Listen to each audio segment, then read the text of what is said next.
नमस्कार, उत्तराखंड की खबरों में आपका स्वागत है। मैं आपके साथ सागर मिश्रा। देहरादून में स्वामी विवेकानंद की जयंती पर उनका भावपूर्ण स्मरण कर इस अवसर पर राष्ट्रीय युवा दिवस कार्यक्रम को आयोजित किया गया। कार्यक्रम में सीएम धामी शामिल हुए और राष्ट्रीय युवा दिवस की सीएम धामी ने युवाओं को शुभकामनाएं दी। सीएम धामी ने कार्यक्रम को संबोधित करते हुए कहा कि युवा दिवस हम सबको प्राण दिलाता है। स्वामी विवेकानंद जी ने बहुत कम उम्र में धर्म की विजेता को आगे ले जाने का काम किया था। वहीं जीवन में सबसे बहुमूल्य चीज समय है, क्योंकि ये समय दोबारा वापस नहीं आने वाला है, तो इसका सही उपयोग करें। राष्ट्रीय युवा दिवस की सीएम धामी ने सभी को शुभकामनाएं दी और कहा कि समय का आप लोग सदुपयोग करें, क्योंकि आने वाले दिनों में ये समय कभी लौटकर नहीं आने वाला।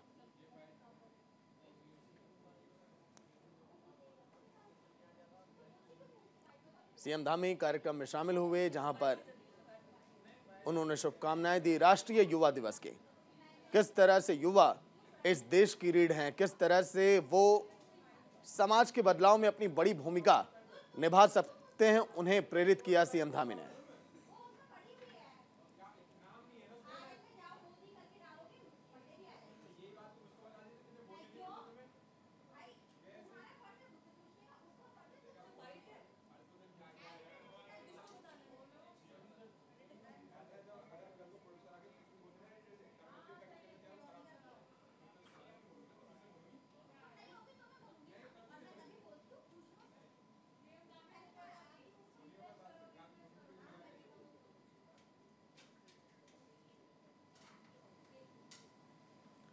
सीएम धामी कार्यक्रम में शामिल हुए, जहां पर उन्होंने शुभकामनाएं दी राष्ट्रीय युवा दिवस को लेकर।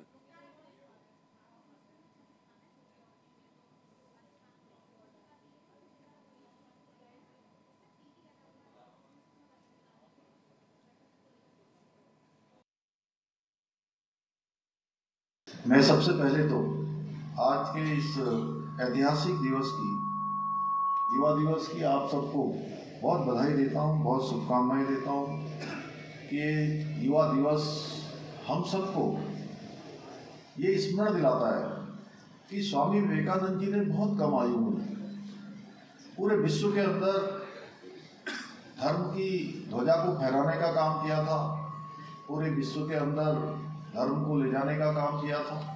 और आप सबको पता होगा कि जब उन्होंने शिकागो के सम्मेलन में अपना भाषण प्रारंभ किया था, तो लोग वहाँ ये सोच रहे थे कि स्वामी विवेकानंद जी क्या बोलेंगे, किस उद्बोधन से, किस उच्चारण से वो अपना उद्बोधन शुरू करेंगे। और जब उन्होंने शिकागो में कहा, my sister and brothers of America, और इस प्रकार से भाइयों एवं बहनों कहकर उन्होंने जब अपने भाषण की शुरुआत की, तो संपूर्ण विश्व के आए हुए लोगों को ये सोचने पर विवश किया कि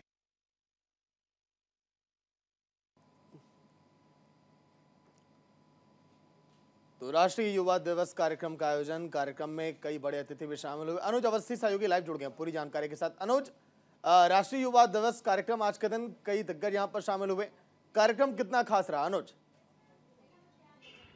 बिल्कुल सागर, जिस तरीके से युवा दिवस का आज समापन हुआ और मुख्यमंत्री पुष्कर सिंह धामी उसमें मौजूद रहे, खेल मंत्री रेखा आर्या भी उसमें मौजूद रहे। मुख्यमंत्री ने साफ तौर पे इस बात को बोला कि स्वामी विवेकानंद का नाता उत्तराखंड से रहा है और जो युवाओं में शक्ति बढ़ाने को लेकर के मुख्यमंत्री पुष्कर सिंह धामी ने इस बात को बोला कि स्वामी विवेकानंद के अगर आप ध्येय पे चलते हैं, जब तक आप थकेंगे नहीं तब तक आप रुकेंगे नहीं, तो इस ध्येय को लेकर के अगर आप चलते हैं तो निश्चित ही आपकी विजय होगी।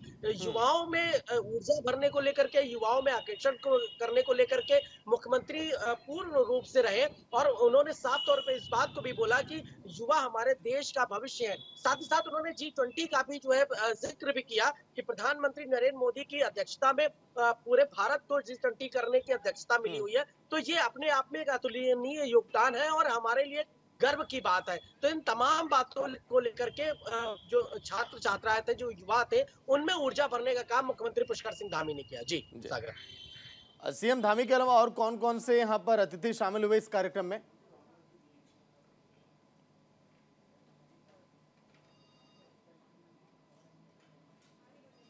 तो चलिए अनुज, फिर से जुड़ेंगे। सीएम धामी कार्यक्रम में शामिल हुए, जहां पर संदेश दिया युवाओं को और बेहतर भविष्य के बारे में भी बात की।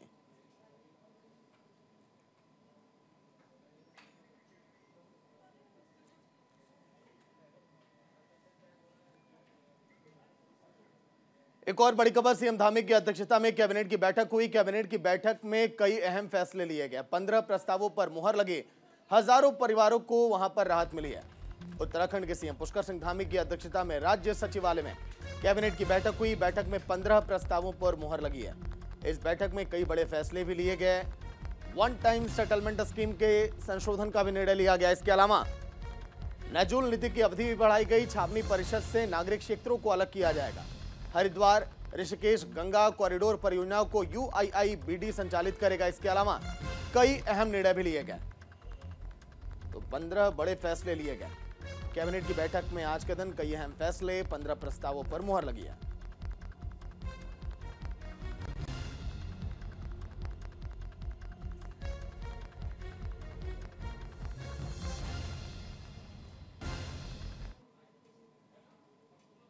भारत सरकार ये काफ़ी परस्यू कर रही है कि सारे भारत में जो कैंट एरिया हैं इनको केवल आर्मी वाला एरिया उनके पास रहे, बाकी जो कैंट बोर्ड है जहाँ सिविलियन पॉपुलेशन रहती है उसको नगर निगम या बाकी स्थानीय निकाय में सम्मिलित कर दिया जाए, ताकि वहाँ के लोगों ने उनमें काफ़ी दिक्कतें महसूस करते हैं कि कई तरह की वहाँ परमिशन कैंट बोर्ड में नहीं हो पाती। और इसमें काफ़ी बैठकें उत्तराखंड में भी हुई। 7 नगर कैंट बोर्ड उत्तराखंड में भी हैं और आज की कैबिनेट ने सैद्धांतिक सहमति दी। भारत सरकार ये काफ़ी वहीं एक और बड़ी खबर, लक्सर में निकाली गई किसान सम्मान यात्रा। पूर्व सीएम हरीश रावत किसान यात्रा में शामिल हुए। गन्ने का मूल्य 425 रुपए से ज्यादा करने की मांग की गई। यात्रा में कई कांग्रेसी विधायकों ने भी शिरकत की है। बीजेपी नेताओं के मनाने पर नहीं माने किसान। गन्ना मूल्य घोषित किए जाने और बाढ़ पीड़ितों को मुआवजा राशि बढ़ा दिए जाने की मांग को लेकर पूर्व सीएम हरीश रावत के नेतृत्व में कांग्रेस कार्यकर्ताओं ने लक्सर में किसान सम्मान यात्रा निकाली है। यात्रा में हरीश रावत के साथ ही साथ कलियर विधायक फुरकान अहमद, झगड़ा विधायक वीरेंद्र जाति, मैंगलेर के ज्वालापुर के विधायक रवि बहादुर सहित कई प्रांतीय स्तर के कांग्रेस पदाधिकारी शामिल हुए। यात्रा लक्सर के बालवाली तिराहा से शुरू होकर सरकार के खिलाफ नारेबाजी करते हुए तहसील मुख्यालय तक पहुंचे। इस दौरान पूर्व मुख्यमंत्री हरीश रावत ने कहा कि बीजेपी की डबल इंजन की सरकार धोखा है। किसान, नौजवान, महिला और मजदूर वर्ग सरकार की गलत नीतियों से दुखी हैं। उन्होंने आरोप लगाया कि सरकार में किसानों के साथ जो वादे किए गए वो सब गलत साबित हुए हैं।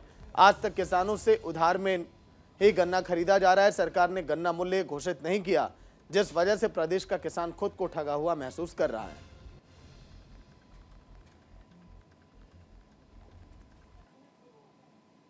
किसान के मन में जो आग धधक रही है वो आग है। आपने पहले किसान का फसल चौपट हुई, उसका मुआवजा नहीं दिया भी तो नाम मात्र का दिया, जहाँ दिया भी जो है। फिर लोगों को पेस्टिसाइड नहीं मिला, उनका गन्ना बर्बाद हुआ। खाद नहीं मिली, गेहूं में समय पर खाद नहीं दे सके, DAP आज नहीं मिला जो है। और अब किसान को जो है गन्ने का उसका उत्पाद है, आपने 2 महीने हो गए तुमको पिराई सत्र जारी रखे हुए और इस 2 महीने के अंदर तुम खरीद मूल्य निर्धारित नहीं कर पाए हो गन्ने का। देखिए, आज किसान सम्मान यात्रा हमने रावत जी के, हरीश रावत जी के नेतृत्व में निकाली है। ये बहुत ही दुखद विषय है कि पेराई सत्र शुरू हुआ है और गन्ने का मूल्य आज तक अभी तक भी सरकार घोषित नहीं कर पाई है। इसमें 2 चीजें निकल के आती है, या तो सरकार करना नहीं चाहती है या उसको करना आता नहीं। तो सरकार को अपना स्टैंड क्लियर करना चाहिए। एक और तो उनके प्रधानमंत्री बड़ा बेबाक तरीके से 56 इंच की जुबान के साथ बोलते हैं कि हम किसानों की आय दुगनी करेंगे। दुगनी कैसे करोगे? उसका विजन क्या है? या तो आप उनकी जमीन दुगनी कीजिए या उनकी जो मूल्य है फसलों का उसको दुगना कीजिए। अब करना इनको आता नहीं है, तो इनकी पोल खोलने के लिए आज हमने जो है किसान सम्मान। वहीं पूर्व सीएम हरीश रावत ने अंकिता भंडारी हत्याकांड को लेकर न्यूज इंडिया से बातचीत करते हुए कहा कि सरकार की अभी तक की कार्रवाई से अंकिता के मां बाप और प्रदेश के लोग संतुष्ट नहीं है। सरकार के अड़ियल रवैये के खिलाफ और पीड़ित परिवार को न्याय दिलाने को लेकर कांग्रेस न्याय यात्रा निकालने की तैयारी में है। हमारे संवाददाता जसवीर सिंह ने पूर्व सीएम हरीश रावत से बातचीत भी की है, वो भी आप सुनिए। मुख्यमंत्री हरीश रावत जी हमारे साथ में है, बात कर लेते हैं। सर, कांग्रेस ने अंकिता भंडारी हत्याकांड को लेकर के एक बार फिर हल्ला मचाना शुरू कर दिया और ऐलान कर दिया 14, 15, 16 को न्याय यात्रा निकालेंगे। सरकार की अब तक की जांच पर संतुष्ट नहीं आप? उसके माँ बाप संतुष्ट नहीं है। पूरे प्रदेश के लोग संतुष्ट नहीं है। तुमने साक्ष्य नष्ट करने वालों को अपराधी घोषित नहीं किया है, उनके अपराधी मान करके उनके ऊपर केस नहीं चलाया है। जय जी का नाम उसके माँ बाप बता रहे हैं, जिसको अंकिता ने स्वयं कहा, उसके बयान में सम्मिलित है। आपने उसके ऊपर कोई कार्रवाई तक नहीं की है। कैसे प्रदेश कांग्रेस संतुष्ट हो जाएगी या कांग्रेस या राज्य के लोग संतुष्ट हो जाएंगे? इसलिए न्याय यात्रा निकाली जाएगी। और आज तो हम किसान सम्मान यात्रा निकाल रहे हैं। ये है गन्ने का खरीद मूल्य घोषित करो और घोषित करो इस मामले। नहीं, ऐसा लगता है कि देर हो गई है इस मसले को लेकर भी, जो किसानों का मसला है। चूंकि अब तो मुझे लगा कि उत्तर प्रदेश में घोषित हो चुका है, लगभग होने वाला, तो अब तो सरकार करेगी। आपको 10 दिन पहले ही जाना चाहिए। स्वास्थ्य खराब की वजह से नहीं आएगा आप? कांग्रेस पार्टी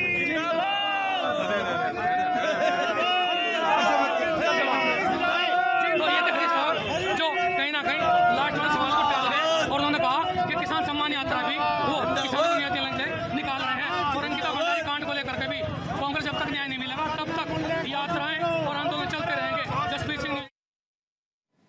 वहीं स्वास्थ्य विभाग कोरोना के नए वेरिएंट को लेकर काफी गंभीर है। इसे लेकर हरिद्वार सीएमओ डॉक्टर अशोक तोमर और एसीएमओ डॉक्टर अनिल वर्मा से न्यूज इंडिया ने बातचीत की है। सुनिए।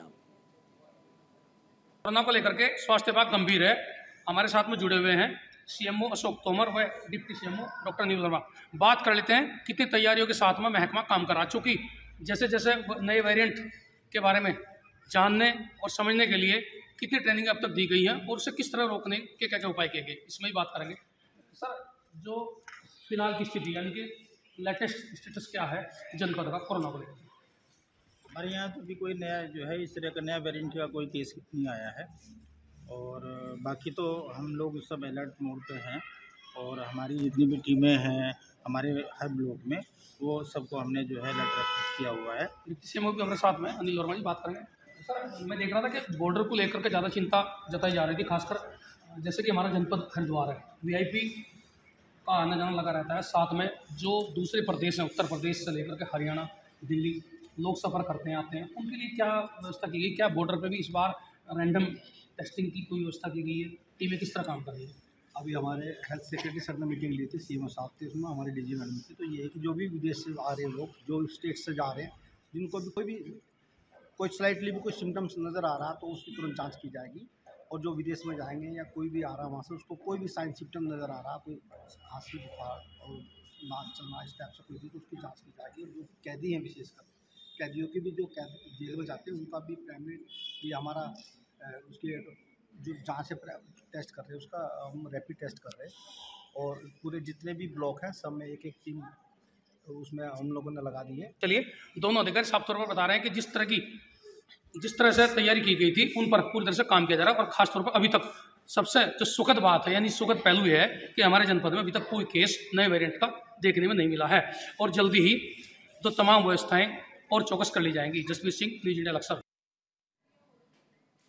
एक बड़ी खबर उत्तराखंड में कोरोना के नए वेरिएंट की दस्तक। नए वेरिएंट JN1 वायरस का वहां पर पहला केस मिला। 72 साल की महिला JN1 वायरस से संक्रमित है। उत्तराखंड की राजधानी देहरादून में भी अब कोरोना के नए वेरिएंट ने अब दस्तक दे रही है। केरल, दिल्ली, महाराष्ट्र, कई राज्यों में दस्तक देने के बाद अब उत्तराखंड में भी कोरोना के नए वेरिएंट की दस्तक। पहले सैंपलिंग की गई, उसके बाद मामले की पुष्टि हुई। महिला संक्रमित है, फिलहाल घर पर है, आइसोलेशन में है। ट्रैवल हिस्ट्री फिलहाल अभी नहीं है कहा यह जा रहा है, लेकिन महिला अपनी बहन के दामाद के संपर्क में आई थी जो अमेरिका से लौटा था।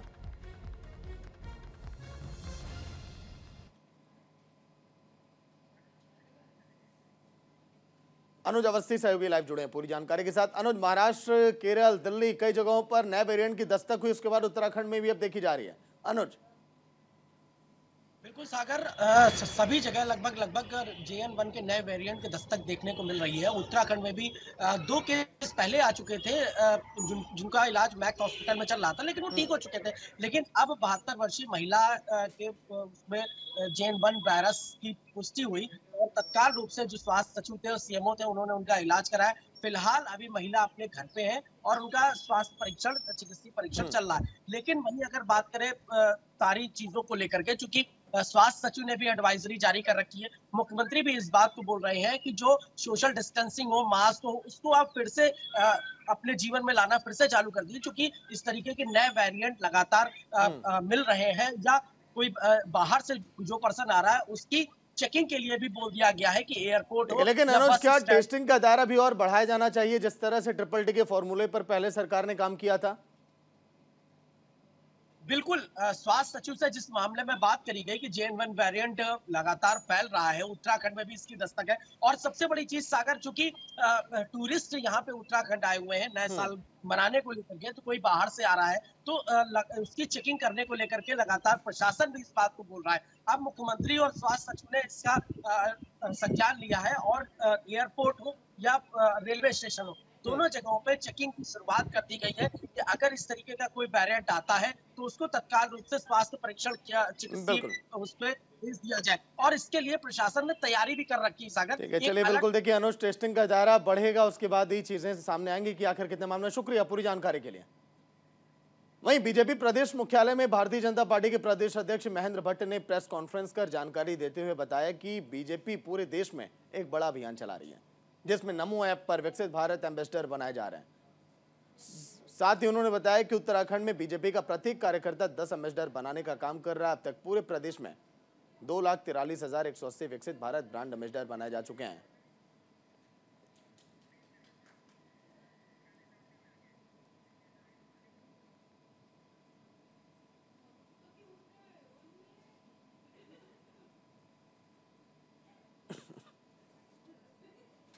नमो ऐप पर विकसित भारत एम्बेसडर जो हम बना रहे हैं, इसका उद्देश्य है कि 140 करोड़ की आबादी में हर व्यक्ति का योगदान होना चाहिए विकसित भारत के भाव को लेकर।